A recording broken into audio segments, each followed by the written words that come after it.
Ah, you are... Oh! Different!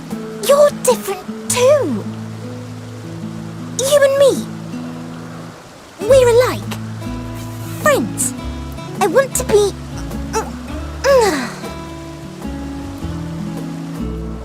Wait! Please!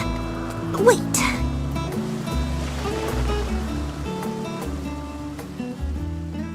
Greetings and salutations. Can you hear me? Do not be alarmed. I mean you no harm. I wish only to hear your words, share your feelings and know your thoughts.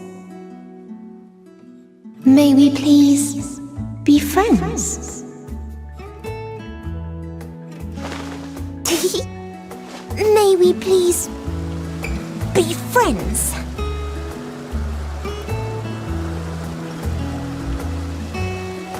Ah, I see you found him.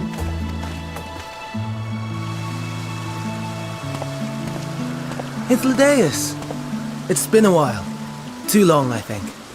Too long indeed for close collaborators. On this blessed occasion, I bring not only myself, but others who long to speak with you.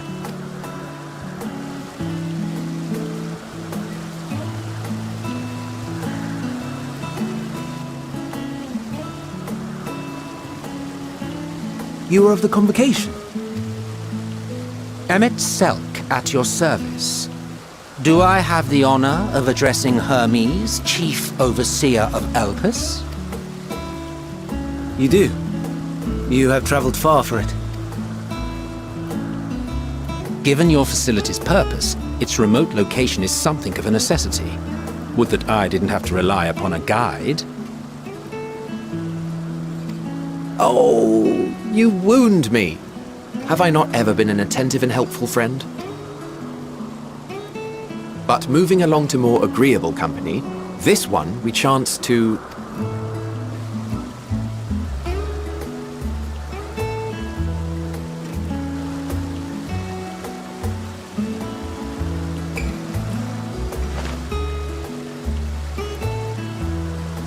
Well, you certainly have her attention. Is she one of yours, Hermes? Her name is Meteon. It means shooting star.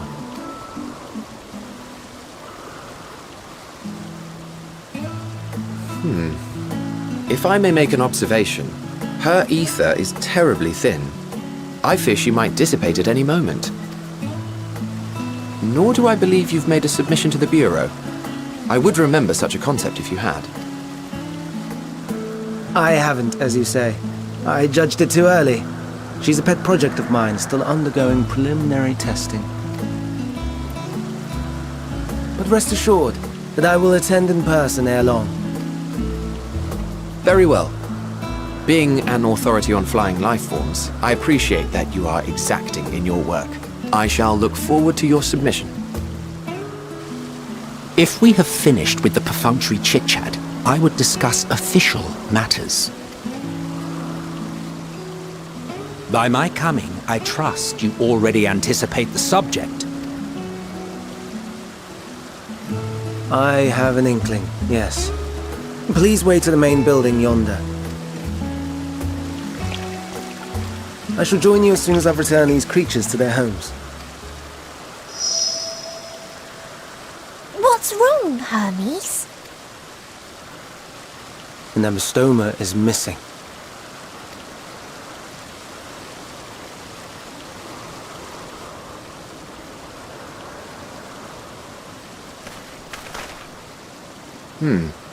I may have found it.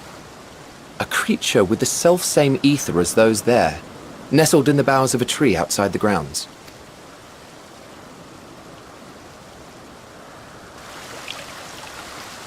You're saying they can climb, with their sorry excuses for limbs? The fashion has been to imbue aquatic creatures with the power of flight, ever since the words of Metron created a sky-swimming fish.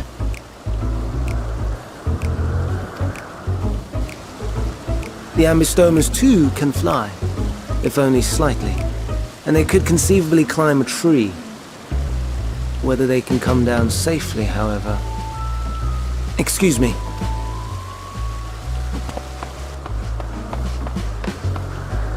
I'll help, too!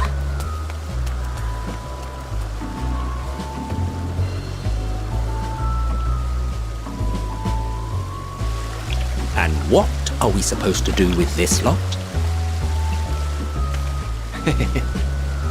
May I suggest we split up? If you would be so good as to assist Hermes, Emmett Selk and I shall keep an eye on these adorable creations in the meantime.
This appears to be the place.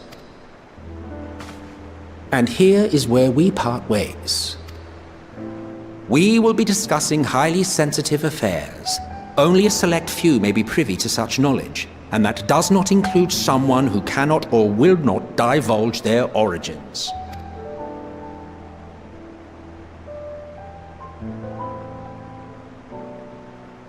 What? Will I have to remove you by force?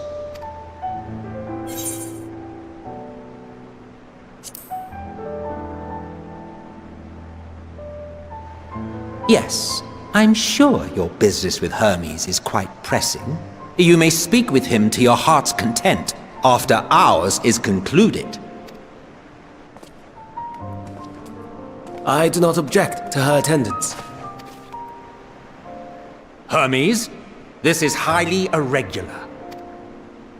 Perhaps, but I believe she can be trusted. Meteion would not have taken to her so quickly otherwise. Moreover, the presence of a third party may help me to maintain composure.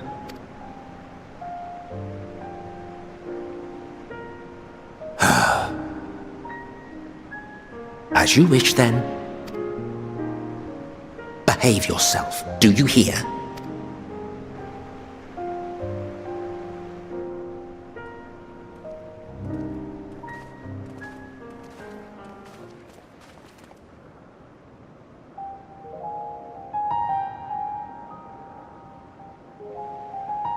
So, it's finally happened, then.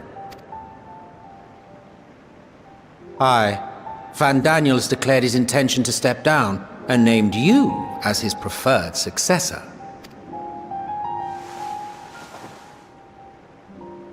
In recognition of your knowledge and your works, the Convocation is giving the recommendation due consideration. As one who does not know you personally, I am to use my impartial eye to take your measure.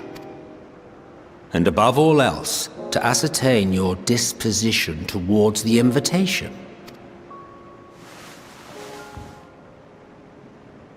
I understand that you and Fandaniel are close. He himself was once chief overseer of Elpis after all. I should not be surprised if you knew before anyone else that he wished to relinquish his office. I did. He told me that when he fulfilled his purpose, he wished to pass the torch to me. A torch you seem none too pleased to accept. Are you so averse to serving on the Convocation? No, it's not that. For a humble researcher like myself to even be considered is an honor beyond words. No. What troubles me, what I struggle to come to terms with, is the very fact that Fandaniel is stepping down. Does this not mean that he will return to the Star?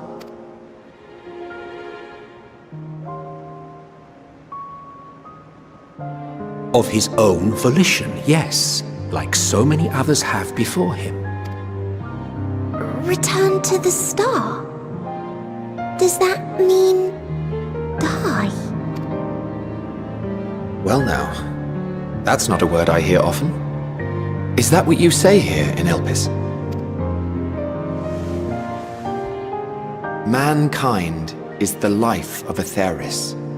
Each of us, a drop of blood flowing through its veins, bearing sustenance. In our finite time upon it, 'tis our duty to make it a better place, that all who call it home, now and in future, may abide in happiness. To that end, we have dedicated ourselves to the pursuit of enlightened creation. And by our efforts did we transform this once untamed wilderness into the peaceful paradise you enjoy today. To return to the Star whence we came is a privilege afforded to we who have so loved and nurtured it. A choice embraced by those who have lived their lives to the fullest, in service to our world. And when they depart upon this journey, it is beautiful, always. The 14 are no exception. 'Tis believed no occasion is more felicitous than the fulfillment of one's duty. Our office becomes our lives, and to retire is to return, or so the majority of us hold. Some few have elected to eschew custom.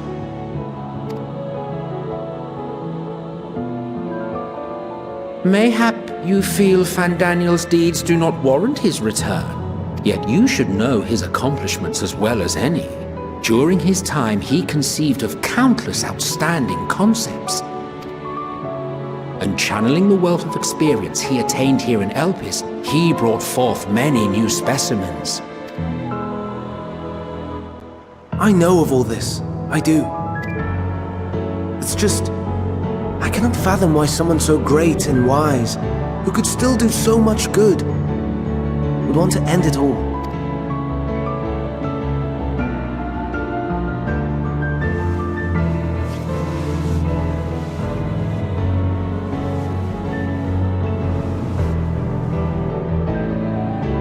Oh no. I've made her upset. Forgive me. I know I requested your presence. Might I trouble you to take Meteon outside? A change of scenery would do her good.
Amazing, is it not? The Ampelos, one of our newest subjects.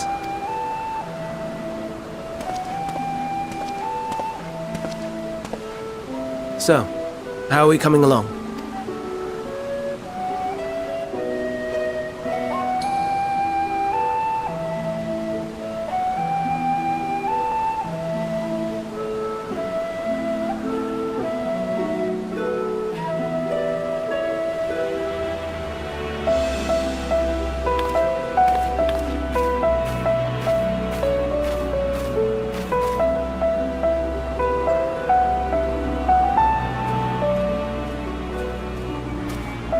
This place is Elpis. Those flowers. Elpis. Entelekis. Like me.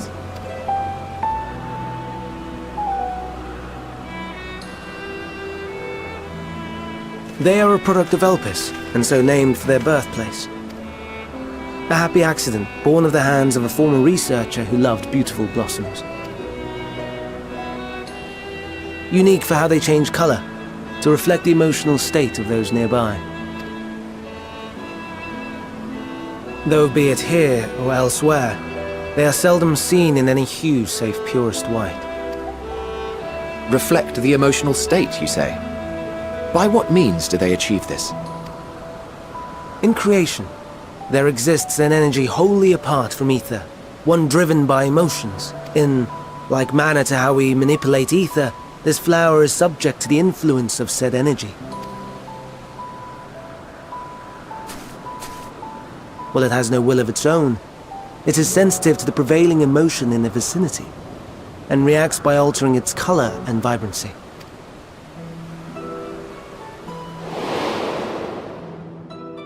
Akasha? It is one of the unseen energies defined by Harnish alchemical theory. Though a gross oversimplification, some describe it as an essence influenced by feeling.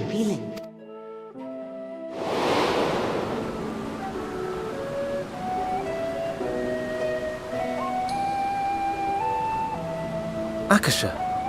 Though I'm not familiar with the term, your description suggests it is the self-same energy.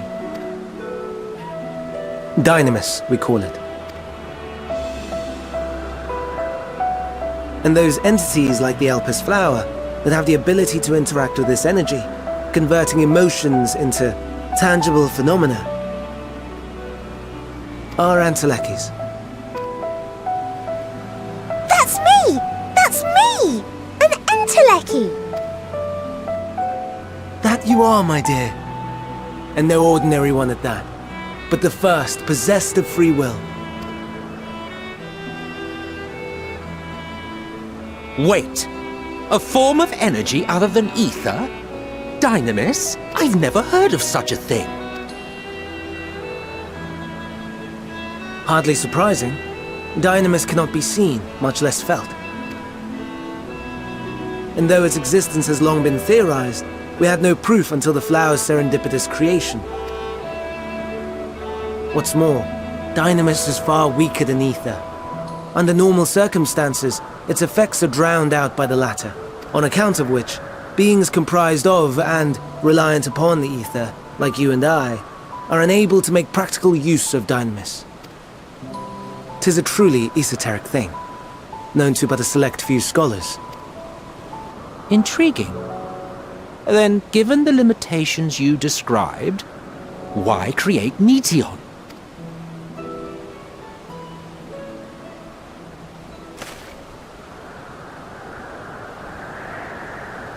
Our star, Aetheris, is especially rich in ether, so much so that its name is derived from it. However, when we consider all energy in existence here and in the vast space beyond, Dynamis may account for as much as 68.3%. The more abundant form by far. Were we able to control it, we could open the door to limitless possibilities. 'Tis not unlike a gently flowing stream, unable to break through the dam of ether barring its path. But if we could imbue the stream with the vigor of a raging river...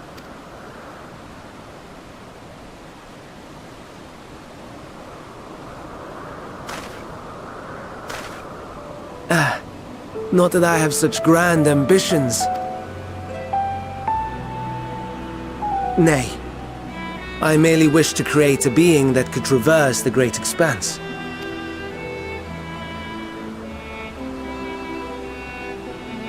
The relative scarcity of ether beyond the bounds of this star was a concern. And so, I looked to another source of energy by necessity.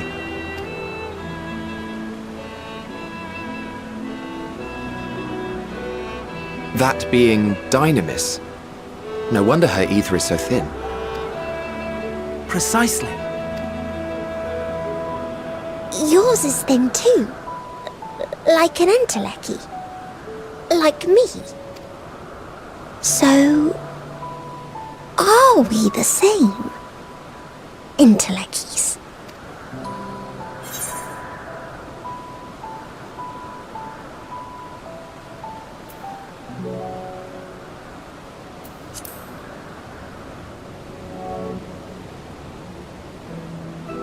Well, aren't we ungrateful? Mayhap I should revert you to the pathetic, faded thing you were. A deficit of ether alone does not an Enteleki make. It would, however, make it easier for you to interact with Dynamis. And limited though its influence may be, this quality could prove the difference between victory and defeat. You'd do well not to underestimate it.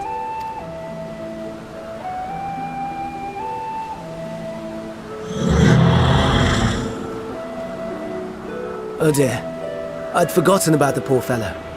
You must excuse me a moment while I go and verify a few more things.